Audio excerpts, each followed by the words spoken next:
گا عمران خان صاحب کو باہر لاؤ تاکہ گفتگو ہو اور مسائل کا حل نکلے. سر وہ کہہ رہے ہیں کہ پاکستان کے لیے ایک ہونا پڑے گا, پاکستان کے لیے پہلے ہمیں ایک ہونا پڑے گا. ٹھیک ہے, اس میں تو کوئی دوسری رائے نہیں ہے.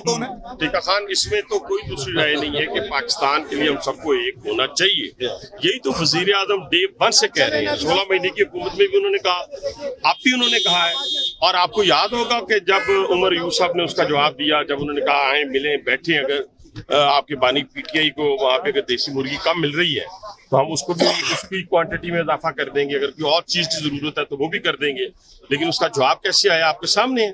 لیکن پھر بھی ان ساری باتوں کے باوجود فلسطین ہو, کشمیر ہو, پاکستان کی سالمیت ہو, اس سب پہ ہم سب ایک ہیں, سب پاکستانی. ویسے بھی ان کا سینٹرل خلیل تھا سندھو, ان کا 50% کام ہو گیا, یہ مان کے فوج نہیں مانتی.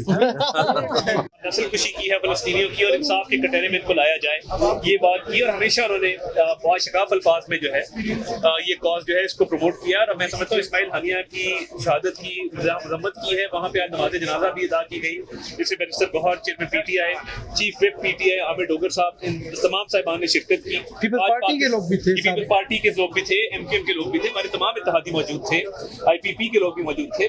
میں یہ سمجھتا ہوں کہ آج ایک اتحاد و اتفاق کا میسج دیا گیا ہے کہ مسلم امت اکٹھی ہے, اور پاکستان میں تمام سیاسی جماعتیں اس کاز کے لیے ایک ساتھ ہیں, متحد ہیں, یکجا ہیں. تو یہ ایک اچھا میسج آج گیا ہے, اور یہ فلسطین کے کاز کو انشاءاللہ تعالیٰ اٹھاتے رہیں گے, اس پر بات کرتے رہیں گے.